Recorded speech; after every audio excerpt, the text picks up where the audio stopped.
Assalamualaikum warahmatullahi wabarakatuh.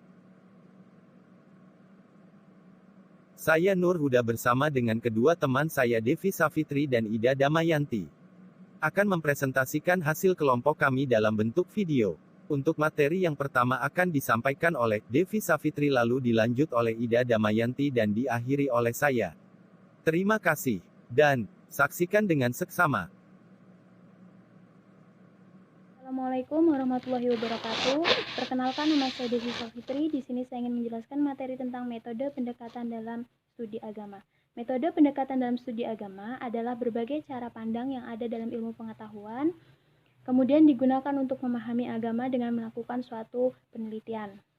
Metode pendekatan dalam studi agama dibagi menjadi 7. Yang pertama, metode pendekatan sosiologi, pendekatan historis, pendekatan psikologis, pendekatan teologis normatif, pendekatan filologis, pendekatan hukum Islam, dan pendekatan antropologi. Yang pertama, saya ingin menjelaskan tentang pendekatan sosiologis. Adalah ilmu yang mempelajari hidup bersama dalam masyarakat dan menyelidiki ikatan-ikatan manusia yang menguasai hidupnya itu. Sosiologi juga dapat dipahami sebagai suatu ilmu pengetahuan yang menggambarkan tentang keadaan masyarakat, struktur lapisan, serta berbagai gejala sosial lainnya yang saling berkaitan dengan nilai-nilai dan norma-norma yang berlaku dalam masyarakat. Pendekatan sosiologi digunakan karena terdapat banyak kajian di bidang agama yang baru dapat dipahami secara proporsional dan tepat bila menggunakan jasa bantuan dari ilmu sosiologi. Pendekatan ini berfokus pada interaksi agama dan masyarakat. Dalam Al-Quran dijelaskan mengenai hubungan antara manusia, seperti dalam hubungan masyarakat, kita harus menjaga kerukunan dan perdamaian. Kemudian, pendekatan historis. Pendekatan historis adalah suatu ilmu yang di dalamnya membahas suatu peristiwa masa lampau yang memperhatikan unsur tempat di mana, waktu kapan, objek, latar belakang, perilaku, apa sebabnya, dan siapa yang terlibat dalam peristiwa tersebut. Kemudian pendekatan ini sangat penting dalam memahami agama dan tidak dapat dipisahkan karena sejarah manusia dan sejarah agama saling berkaitan. Dalam mempelajari Al-Quran dengan benar, seseorang juga akan mempelajari sejarah turunnya Al-Quran dan kejadian-kejadian lain yang bersangkutan dengan Al-Quran. Demikianlah penjelasan dari saya. Untuk penjelasan selanjutnya akan dijelaskan oleh Ida Damayanti dan Nur Huda. Terima kasih. Yang ketiga, ada pendekatan psikologis.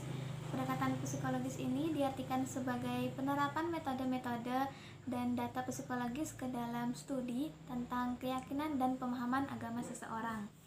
Di dalam metode ini dibagi lagi menjadi 3 pendekatan, yakni ada pendekatan struktural, pendekatan fungsional, dan pendekatan psikoanalisis.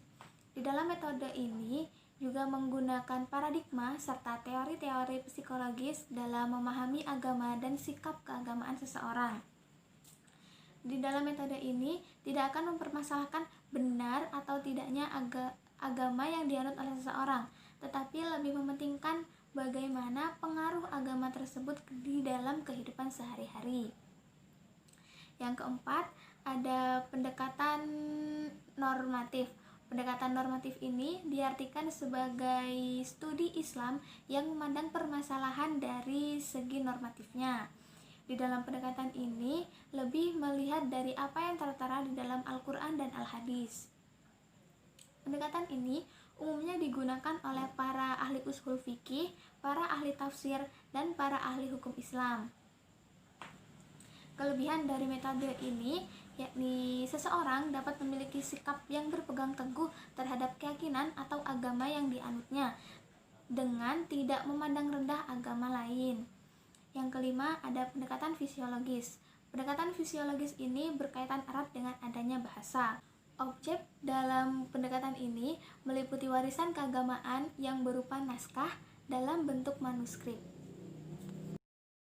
Yang keenam, pendekatan hukum Islam. Dalam pembahasan hukum Islam tidak dapat dipisahkan dengan fikih dan syariat atau biasa dipahami dengan hukum syara. Hal itu membahas tentang aturan dasar tentang tingkah laku manusia secara umum yang terdapat hukum di dalamnya dan dinyatakan oleh Allah dan Rasul-Nya. Aturan dasar yang bersifat umum itu tidak lain ialah Al-Quran dan Hadis. Perkembangan hukum Islam sendiri terbagi menjadi 4 periode yaitu 1 periode Rasulullah, 2 periode sahabat, 3 periode ijtihad, 4 periode taklid. Yang ketujuh, pendekatan antropologi. Antropologi merupakan ilmu yang mengkaji manusia yang berbudaya. Pendekatan antropologis dalam memahami agama dapat diartikan sebagai salah satu upaya memahami agama dengan cara melihat wujud praktik keagamaan yang tumbuh dan berkembang dalam masyarakat. Sejalan dengan pendekatan tersebut, maka dalam berbagai penelitian antropologi agama dapat ditemukan adanya hubungan positif antara kepercayaan agama dengan kondisi sosial ekonomi politik dan budaya masyarakat. Dengan demikian, pendekatan antropologi sangat dibutuhkan dalam memahami ajaran agama karena dalam ajaran agama tersebut terdapat uraian dan informasi yang dapat dijelaskan lewat bantuan ilmu antropologi. Dari penjelasan di atas kita dapat mengkaji berbagai pendekatan yang dapat digunakan dalam memahami agama. Dari pendekatan sosiologis, historis, psikologis, teologis normatif, filologis hukum Islam, dan antropologi. Dengan pendekatan tersebut kita akan sampai pada agama yang tidak hanya kita pahami secara teologis saja melainkan juga secara universal. Cukup sekian video presentasi dari kami. Mohon maaf apabila ada kesalahan. Saya akhiri, wabillahi taufik walhidayah. Wassalamualaikum warahmatullahi wabarakatuh.